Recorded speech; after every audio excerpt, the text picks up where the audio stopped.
Hey guys, it's me again. You know who I am.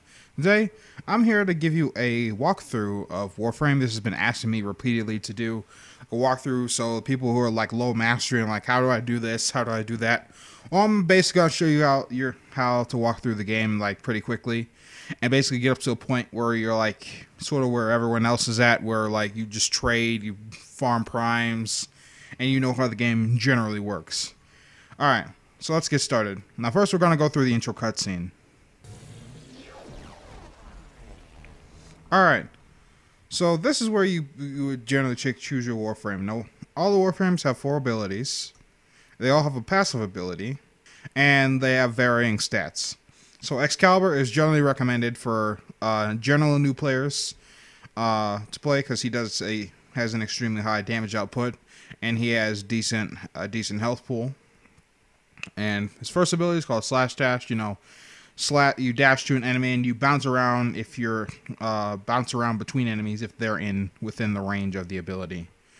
Your second ability is Radial Blind, which blinds enemies. It basically stops them from shooting you. You want to use this generally when you're in trouble, and also it opens enemies up to finishers, which basically makes them take a lot of damage from your melee weapon. Third ability is Radial Javelin, which is not used all that often, and I wouldn't say it deals a high amount of damage like it suggests. This used to be Excalibur's old ultimate ability, but it's been changed, so it's not. And now his ultimate ability is Exalted Blade.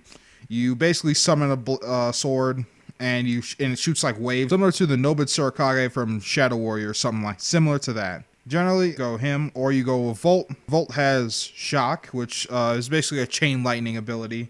It has an infinite casting range, simply due to the fact that you can bounce it off walls, and it will chain to people nearby, even if you don't have a whole lot of range on your build. But we'll get into the range and all that later. Second ability is Speed, which basically turns you into the Flash with a high amount of power strength and builds, which again I'll get into later. He has a shield, and his fourth ability is Discharge, which basically makes everyone just take a set amount of damage, and it chains to everybody. Now we have Mag, and Mag is generally the Warframe that is not recommended for people to take. However, I'm going to choose Mag simply due to clear up some misconceptions about Mag as a starter frame. Alright, she has Pull, which pulls a ton of people in. She has Magnetize, and Magnetize creates a magnetic field around the target and like basically ensnaring them so they can't move. It does a little bit of damage over time. However, you can increase this shooting at them, or you use her third ability, or you use a projectile weapon. And since we can get a projectile weapon right off the bat that has punch through, I'm going to pick Mag because it's going to be a solid option for Magnetize. And Polarize, it basically removes armor and shields and turns that into shards, which can amp up the damage of Magnetize. Same with, like I said, other projectile weapons can amp the damage up of that too.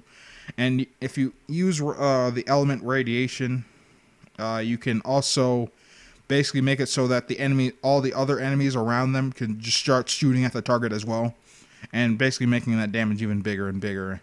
And at the end of the duration, if the target is dead, it will do in a big ass explosion, doing quite a bit of damage. Now Crush is her fourth ability, which is what's being displayed here in the background.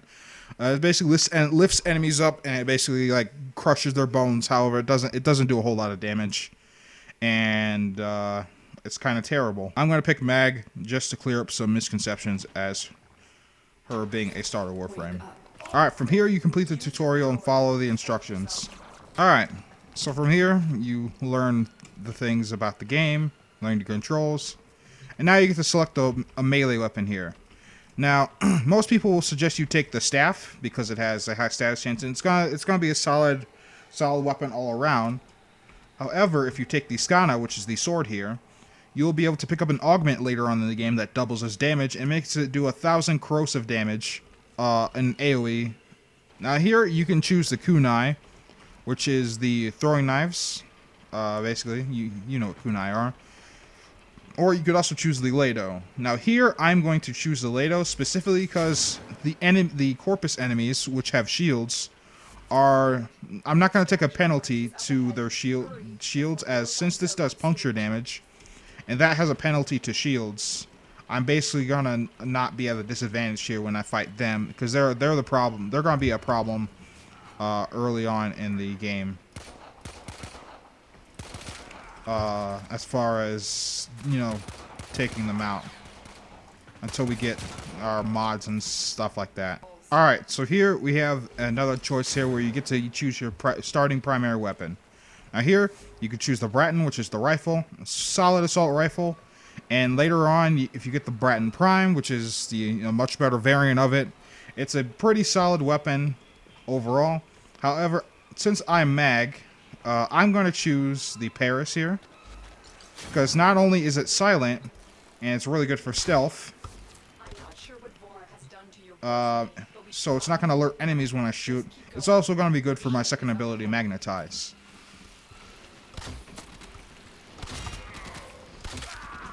Alright, once you complete the tutorial, you'll be left with doing missions to repair your ship, because they have gutted your ship, and it's basically not working the way it used to. So basically you need to scavenge around the galaxy and grab the parts required to make all your ship components function properly. So once here, however, there's still one left, and this one powers your arsenal, which allows you to, change your mods, change your Warframe, or change your weapon if you have one. Once we're here, we don't have any mods, so we can't upgrade our gear. And you can change the color of your things here as well. But I'm gonna keep everything the way it is for now. Alright. Now that we hit navigation, first thing we gotta do is restore our ship comms. So let's go complete that real fast. Alright, so this is a spy mission. Spy missions require you to get inside a vault and basically get in, avoid all the traps, get to the vault, hack the data vault, and then get out.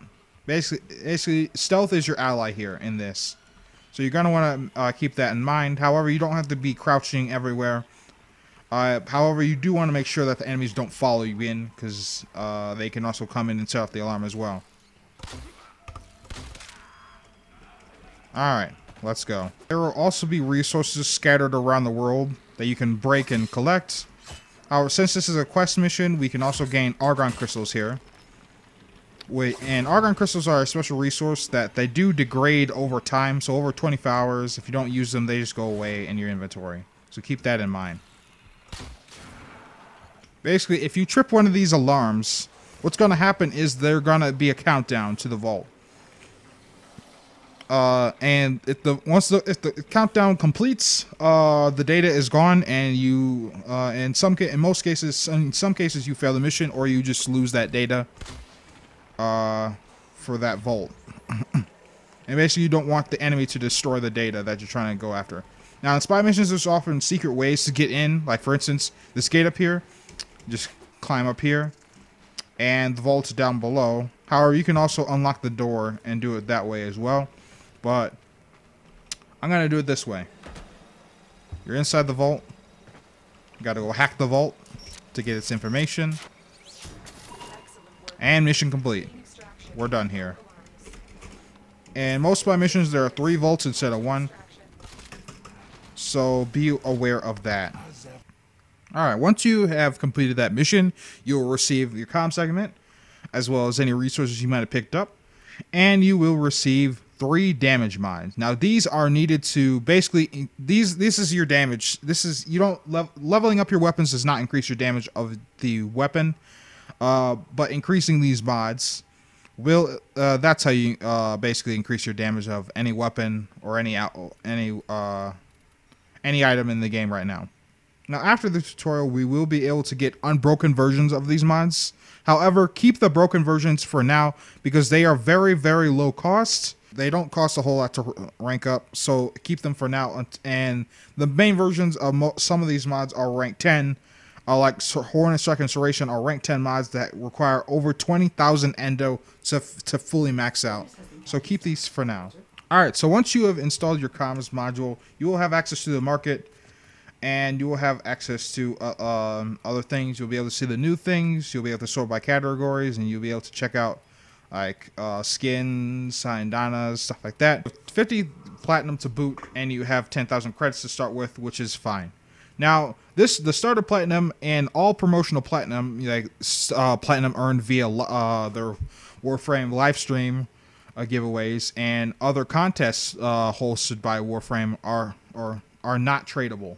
However, platinum that is bought and platinum that is earned via trading from the trade chat is tradable. Therefore, you can gain a lot. You can actually gain platinum. You can gain platinum without having to spend a dime in this game. How that works is basically later in the game, you'll be able to trade your mods, trade parts, trade different things, and you'll be able to trade that, and then they'll give you a set price for that platinum. And that's how trading and platinum works. So this is not a premium. This is technically not a premium currency, and the game is definitely not pay to win, as you can get everything in this game from farming, with the exception of cosmetics and Octavia's instrument kits. So anything is obtainable via farming. For instance, if I want to get Ivara, I could either buy her for this amount of platinum, and it will come with a Warframe slot, and it will come with a catalyst, which basically doubles your mod capacity. Or I could build her, basically, and it will tell me where I get her components, and her components are completed by completing spy missions, and they have a chance to drop in each tier spy mission as well. I could just do this here. I could build this Warframe, and I could grab a reactor. Now here, I could grab a reactor here for 20 platinum for that Warframe to double its mod capacity. Or I could grab say if I want to do the same thing for a weapon, I could double its mod capacity with the catalyst. And catalyst is needed to make like full-on builds in this game, which is why trading is very, very important. Say if I want to build the Zooge here, it will tell me, okay, I need to purchase this blueprint right here, and I need these materials to craft it. Once I craft it, and it has a 12-hour crafting time, so once I be able to craft that weapon, I'll have that weapon as long as I have Warframe slots or weapon slots, and double its mod capacity. I need a catalyst, and catalysts are generally useful for those fully ranked mods like Serration, those non-broken Serration mods. So this way, so everything you can totally just get by farming or doing other things in the game. So this game is not pay to win as most people or some people may think. Now let's go ahead and finish the second mission in our tutorial here, which is liberate our arms dealer. Which is now I can also change in navigation. Now I can also join a public mission. Other people who have their matchmaking set to public can join on that mission. I can set the friends only, so only people who are in my friend list can join me via the communications tab. I said invite only, so only I can invite people into my squad here, a squad of 4, or I could just play solo, and basically no one can join.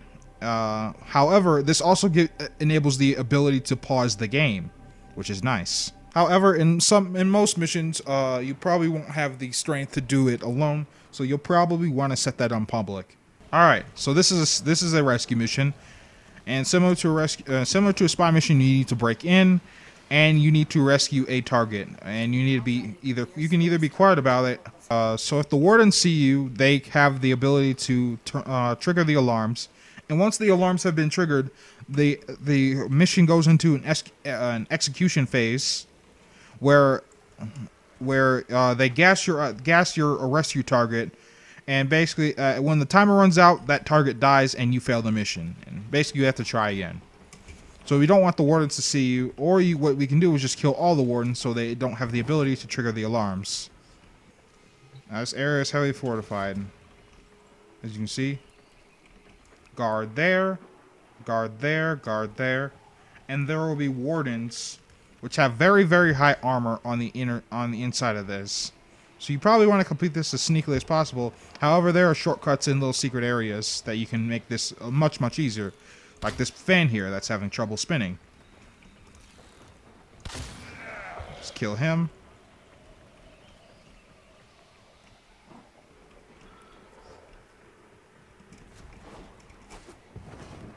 And let's slide into here. Which lets me go through. There's a door with a bunch of traps on it. But this lets me, going through here lets me ignore that door altogether. And it lets me get in here faster.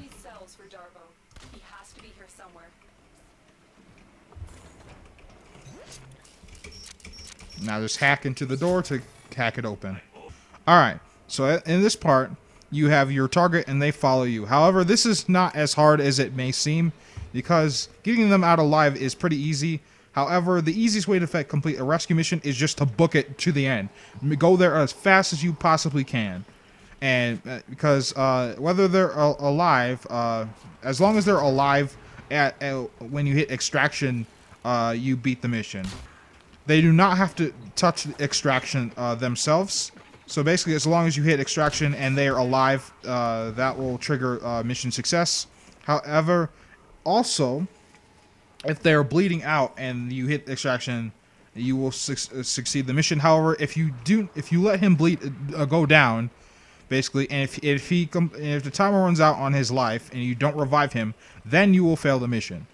That is the conditions for success and failure in this mission. So as I don't even have to worry about these guys, I will just get out of here. Now you can also give your rescue target a weapon as well. You can give him your secondary weapon. For instance, I give him my pistol. You don't need to get it back to him because he'll automatically give it back to you at the end of the mission. So don't worry about losing it. So from this mission, we are able to get our mod segment. We got resources that dropped, and we got a couple mods that dropped, as well as some new mods like Vitality, which increases our health. We got Redirection.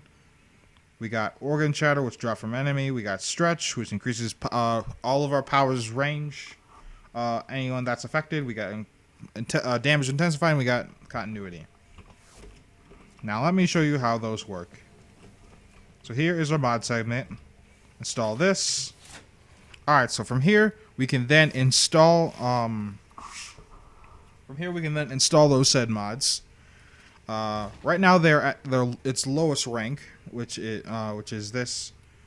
For instance, I'm gonna go ahead and equip my Stretch and my Continuity mod, make my abilities last longer, because that's all I can afford right now. And once you level up, you'll be able to gain a higher and your mod capacity increases, and then once you hit rank 30, you'll have 30 mod points. And then if you put a reactor on it, which doubles our mod capacity, we'll be able to hit 60 mod points, and we'll be able to form a full build with our Warframe here. Now, mods can also be upgraded by hitting the mods button, or you can just walk over to the mod segment here, and then we can then fuse them to rank them up, and as we rank them up, they become more powerful as a result. However, mods upgrades require credits and endo we do not have right now. So let's worry about that later. But for now, let's install all the mods that we can. We're going to install all of our damage mods. However, I don't have room to install our pressure point, so let's move on. Now here you can also install gear. You start out with a glyph prism, which is basically a spray in Warframe. You also can buy codex scanners. You'll need these later on, but for right now, don't worry about them. Now we're gonna go and locate the Foundry segment, which allows us to craft things in Warframe. So let's go finish that. Now this is an exterminate mission. So basically, all you have to do is kill all the enemies. Kill the listed number of enemies, and you win. That's all you have to do in this mission. So I'm gonna skip through here as well. Alright, now this is a special exterminate mission, so we also have to find our parts, to complete the tutorial. And be sure to kill lots of enemies so they can drop mods, the mods that you'll need later on in the game. Alright, you see this mod? This is the Thieves' Wit mod we were looking for. Gonna want to farm these enemies until that drops. This mod, you're gonna need that later on, so keep that mod, regardless of if it's broken or not. We won't be able to get another one until like really later on, and we need one to get to that planet where we can actually get a non-broken one. So that's the mod we want. Keep that. Now clean up the listed number of enemies and move to extraction. However, if you haven't got the Thieves' Wit mod yet, probably keep killing the enemies until it drops, because there's a decently high chance to drop in this mission. Alright, after completing that mission, we got our Foundry segment, which allows us to craft whatever resources. And we have Bane mods. And a couple element mods. Okay, so Bane mods, what they do is allow you to do more damage to whatever faction you're fighting by a multiplier or a percentage, basically. And these are really good in the early game. However, they're not going to be any good in the late game at all. So for now, let's take the elements we have. We got electricity and fire. And if you can combine those together, then you get radiation, which is really good against ally armor when heavily armored units. So the Grineer we were fighting are weak to these elements. So that is very good. We also got steel fibers that dropped in the mission. We got our Thieves' Wit that dropped in that exterminate mission. And remember, you need this mod definitely for later on. So we want to get this as highly ranked as possible. All right, let's install our Foundry segment. This allows us to craft. This also allows us to craft the segment that is stuck on our Warframe, so we can negate Vor's mind control. So definitely want to get that, but we don't have the materials. But we will acquire those materials after we complete the next mission. So don't worry about that. All right. So after they're done talking, install the mods, some mods that will help you on your next mission. Or whatever you can. Basically, so in this next mission, we're going to be fighting the Corpus faction, which is the technology-based faction. Instead of having armor like the Grineer do, they have shields, and that is a problem for puncture damage because that is shields resist puncture damage, and puncture damage is highly effective against armor, which is mostly the Grineer. Impact damage is mostly effective against shields, and slash damage is mostly effective against flesh. However, its status proc is called Bleed, can ignore armor altogether. So using that against armor is also not a bad idea, as well as impact damage doesn't have a weakness to armor as well. Now let's go raid the Corpus resource caches and be able to take off this mind control device that Vor has on us. You can see the Corpus as our first Corpus enemy over there. He has shields instead of armor. Armor is a yellow bar versus shields and health. Our blue bar for shields and red health, or a red bar for health, respectively. All right, here's our first cache. We got some polymer bundle crates as well. So you definitely want to break those. You need that to for the negator. And we got our salvage required for our negator as well. Now, Mag's abilities do magnetic damage, and that is the element that does the most damage against shields. So I can effectively strip the enemy's shields with most of my abilities. Alright, we got a couple caches here, crates. And we have our cache. Caches make noise, as you heard. And when you're nearby them, so that's something to be aware of in sabotage missions, because if you see the crate icon, a cache icon, they make noise when you're nearby. Also, loot radar, like that Thieves' Wit mod we picked up in the previous mission, allows us to see them on the minimap. However, they show up, they have the same icon as the other crates, so you're going to have to destroy the crates nearby, or listen out for them when you're near. And we have our final cache here. We have some salvage drops, or resource drops as well. And we have our Morphix. Now let's go. We are done with this mission. Now sabotage missions also have a side objective, like shut off a void portal, or destroy something like a toxin mixer, or something similar to those lines, or destroy a reactor. Generally those things. However, since this is a tutorial, this is a special sabotage mission, and we're getting materials that we need to get out of here and into the world of Warframe. Alright, so after we completed this mission, we have got our enemy sense, which allows us to see enemies on the minimap, and we can also check their alert status, see if they're unalerted, suspicious, or alerted.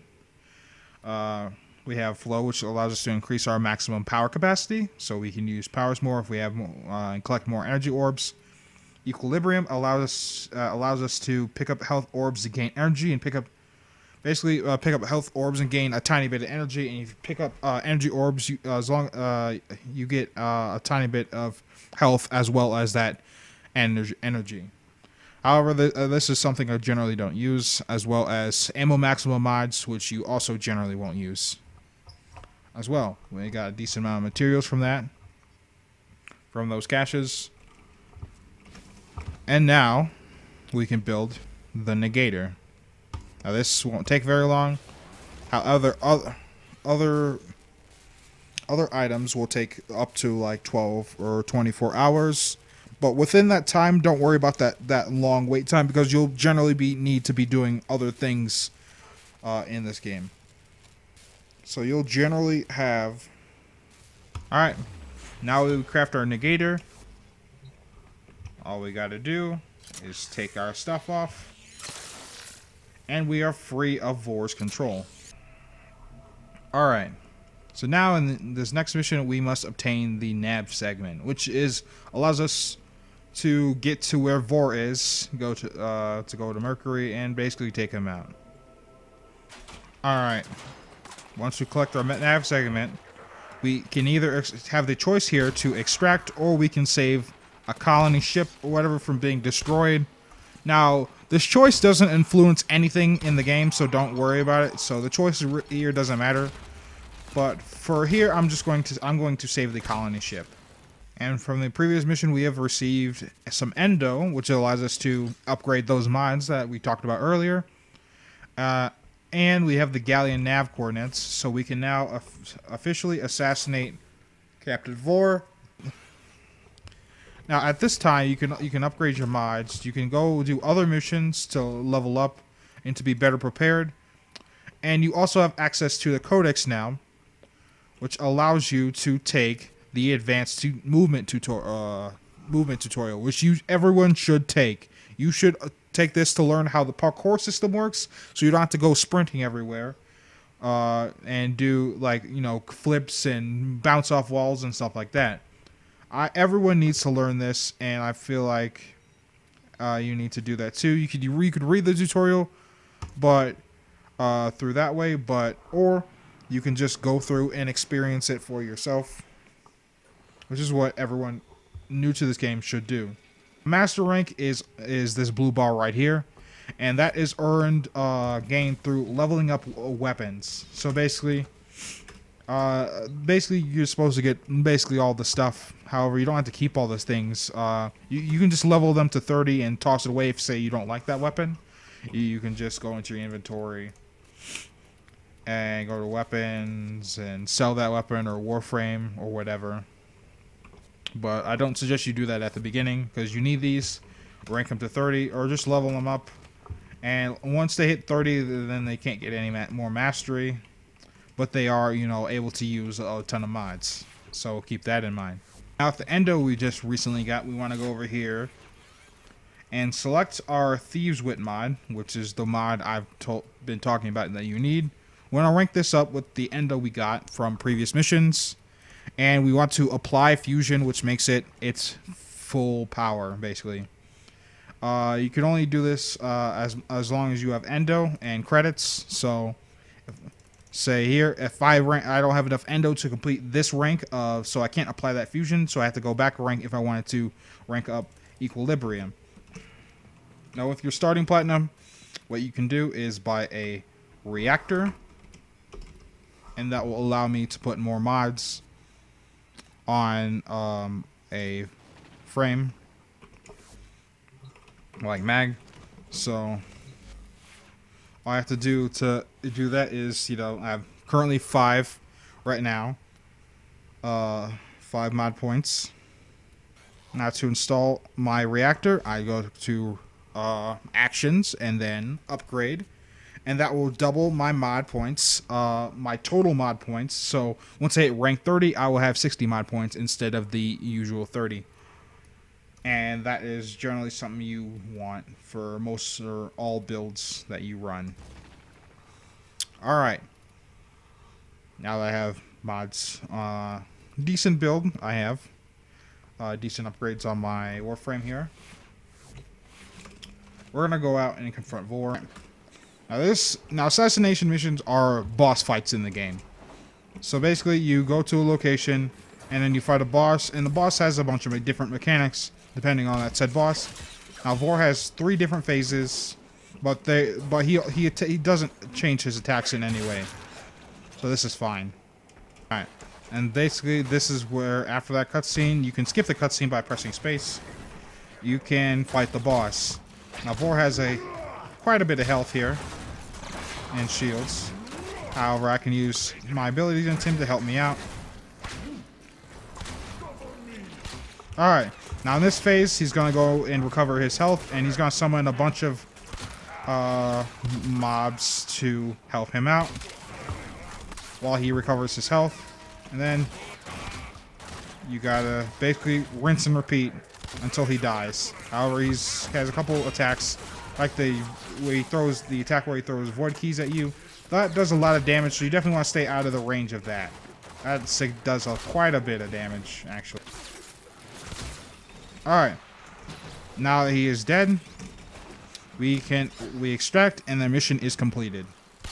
Generally, bosses in the game will drop frame parts, or like weapon parts, or for a weapon that they drop.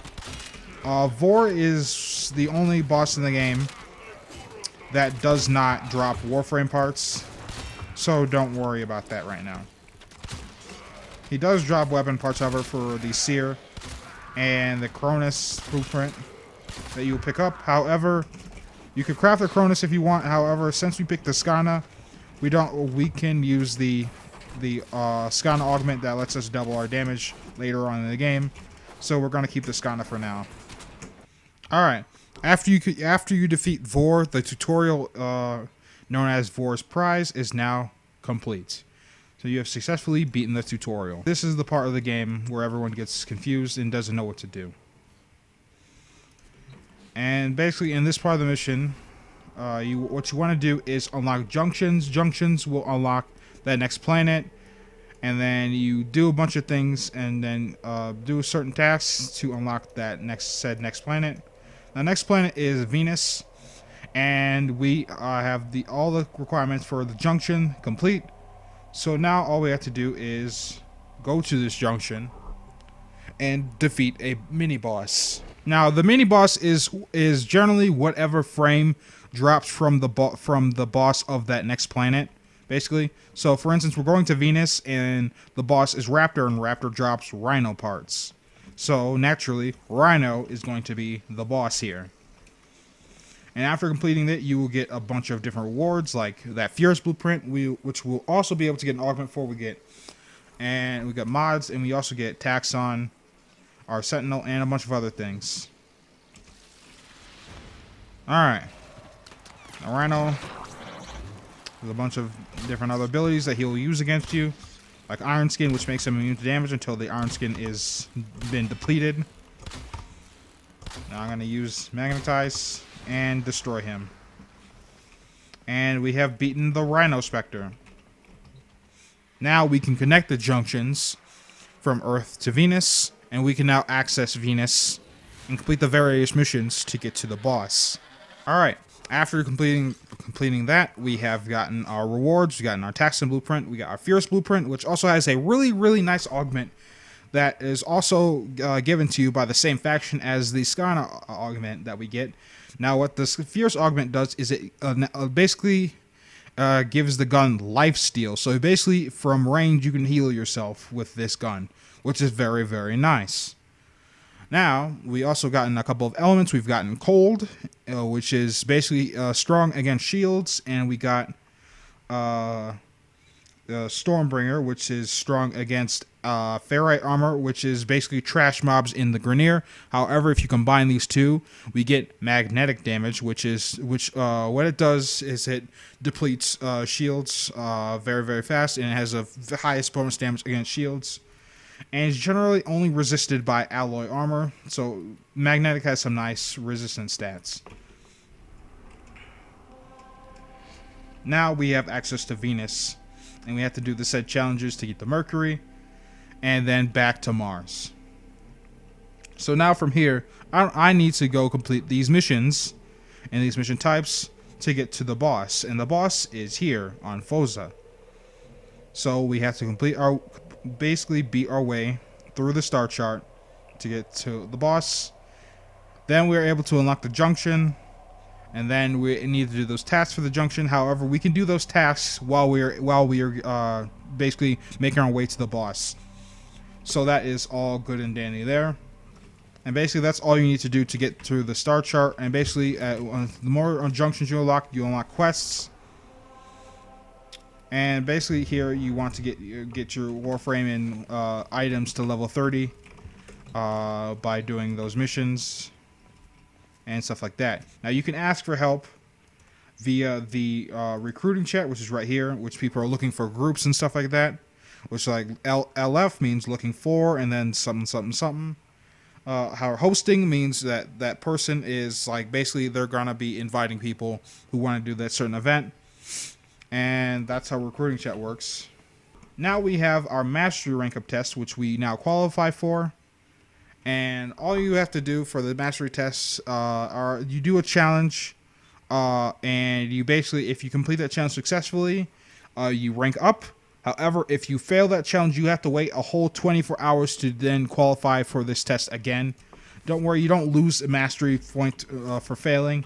And even if you get your mastery bar, say if you level something up, but your mastery test is ready, don't worry, you don't lose that mastery either. That goes toward the next, that you'll be able to see that after you rank up. So don't worry about like not leveling up weapons until you beat a certain mastery test. However, all mastery tests are practicable through a relay. However, the first relay here is on Mercury. There's another one on a Maru's Bazaar, but Maru's Bazaar is made for trading and doing her little task, which is hunting for Iatan treasures. Now, Iatan treasures are basically sculptures that you could either keep in your ship or decorate, or sell back to her with the for endo. And if you slot stars in, that gives you more endo for the statue. However, people also buy these statues for platinum, so you can also earn platinum through trading statues. Basically, what you should also do at this point in the game is think about what second Warframe do you want. Because you currently have 2 Warframe slots. Now you need to buy Warframe slots with platinum. Sadly, you can't unlock for 20 platinum each. And weapon slots, you have quite a bit of weapon slots here. So you won't need to worry about that too much. But if you want to get like a third frame after this, then you need to buy a Warframe slot. And luckily, you have starter platinum to do so, which is fine. And you could start thinking about your Warframe. Now, what you should do is either go to one of 2 places for researching what Warframes do. Now, you could go to the wiki, and you should always get familiar with the wiki, because the wiki is basically where everyone gets all their information from in Warframe. And basically, since not a whole lot is explained or like told. For instance, if a new item comes out, but generally they won't tell you how to get it. But the item location will always be on that set on the wiki page. For instance, if I'm gonna figure out how to get Ash Prime, I'll either need to read his wiki page, and it might show you might be the first sentence of where they drop, or if it's a Prime variant, I'll have to press the drop locations tab. Now, also to know what Warframes do, you could also go to Play Warframe's YouTube channel, and they have profiles where they showcase what all the Warframe powers do, basically. And from there, you can get a pretty good idea of what next frame you should be aiming for. But for now, what you should do is focus on, think about that second frame. Keep that in the back of your mind. But as you do so, rank up your Warframe, your weapon, and your current weapons to level 30. Once you do that, you'll be able to hit Master Rank 2. And once you hit Master Rank 2, you'll be able to trade. Now, I'm going to complete this go for the mastery rank up test right now, because this one is pretty easy. The first 3 are really, really easy, and they don't need to be practiced at all. You just need to kill enemies with a certain weapon or a weapon type, for instance. The first test you need to complete, you need to kill enemies with your primary weapon only, and within the allotted time, and basically you win. And basically for this next test, it's going to be secondary, and then third test is going to be melee.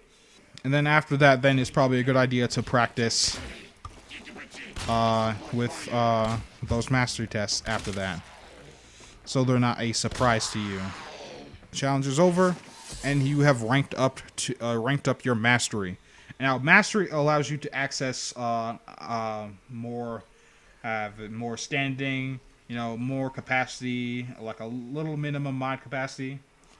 But that's not important. What it really does is it allows you to access other weapons and frames. Well, not frames, just mostly weapons and special mods called Riven mods. But that will be in another video because you won't have access to those until Master Rank 5. And some new weapons would be available to us. Now that we ranked up our mastery, we were able to buy his blueprint and basically do that. Alright, now for Itan sculptures, how you want to acquire them is you want to go to Maru's Bazaar. I'm going to enter a calm instance because the busy instance is where everyone where a lot of people just go to trade and they go to ask places. But trade chat is generally better. You could also use Warframe Market too if you want to buy things or sell things to someone as well. Now for Itan treasures, all you have to do is click the Itan treasures. Alright, so now, once a week, every week, you can only do this like once a week, where basically if you press I'm looking for Itan treasures, she will basically guarantee you an Itan sculpture as long as you complete the parkour challenge. Now, Itan sculptures are sort of like hidden and they're everywhere. They don't always spawn in a mission. However, there's a chance you might show up or find one, and then there are stars there are to make them worth more endo. Now, generally, alright, now let's complete her challenge. Alright, we are in the void, and this is basically an area you'll get to later in the game. But it's probably a good idea to like sneak past these enemies and not have them see you because they are quite a bit higher level than you are. Now, this is a star. You definitely want these because you'll be able to make your Itan statue worth more endo, and they drop from loot crates around the mission. We're at the challenge room. We open up the room. Let's break one of these open. And we need to get to over there in this challenge room before time expires. Alright. And this is where Parkour 2.0 comes in handy. We need to get to the other pressure plate. Then we need to get to the end. Doors are open. Don't let that door close. And we have our Itan sculpture. Now that we have that and reach the end, we can break the remaining loot containers. There's also a cephalon fragment. But as you can see, that requires a scanner, those codex scanners that I was talking about earlier. And if you want to use those, you hold Q and you find it wherever you equipped it on your gear slot and you scan them. However, there are some required for a quest, and you can also use Loot Radar, which I do have my Thieves Wit. And you can see them on the map with Loot Radar. However, without Loot Radar, without Thieves Wit mod, you would not be able to see that on the map. That's why that is so important. And after the mission is complete, it will take you back to the relay, and from here you can go back to your ship by or you can just press the leave relay button and do it that way as well. Alright, so how to socket in Itan sculptures. So you go to Itan treasures and your mod what is it called? Your mod segment, your Itan treasures. You select your sculpture, and then you socket in the stars. Now there are two kinds of stars. There are amber stars and there are cyan stars. The amber stars are the rarer ones, and the cyan stars are the most common ones. However, I didn't get any, so I'm just going to socket in what I have now. And then once I get these two cyan stars, excuse me, I'll sell that for some platinum, and I'll be able to be on my way as far as the augments go, because I'm going to buy the Skana augment, the Furious augment, which we are going to build. And we're also going to later on get the Volcar augment, which will allow me to... It was basically allow me to have a decent other primary weapon. Because the Volcar's blueprint also drops from a junction, so it's basically handed to you in a way. So right now, we're going to go and build a few things. Right now, we need some more neurodes to build our Furious. We need alloy plate, which was attainable from the void, but I didn't collect any, so we're gonna have to go get some of that a little later. But there's also other places that you can find alloy plate and materials for them. Right now I'm gonna craft Taxon, which is our sentinel. He's gonna be our companion through the game, and he's also gonna be pretty useful. I could rush him right now, but I'm not going to, because we have other things to do. So don't worry about that. Just let that craft on the back burner. Now, how you find out where resources drop is you go here and you select, you basically click on this little excavator, or you mouse over it. Now, if Ordis is not in the way, you can see what materials drop from that said planet. So, for instance, Earth drops neurodes. So, I need a couple neurodes. So, I'm going to be looking around Earth for neurodes. And there are also videos, and the wiki also has this information too, which is why I suggest you get familiar with the wiki right now in this stage of the game, because it is your best source of information and your best friend. Now, I can also get alloy plate on Venus, so that is definitely very useful for crafting that Furious that I need so much. But anyway, guys, that's the end of part 1 of our tutorial. Thanks for watching, and I hope you guys enjoyed, and I'll catch you guys next time. Peace.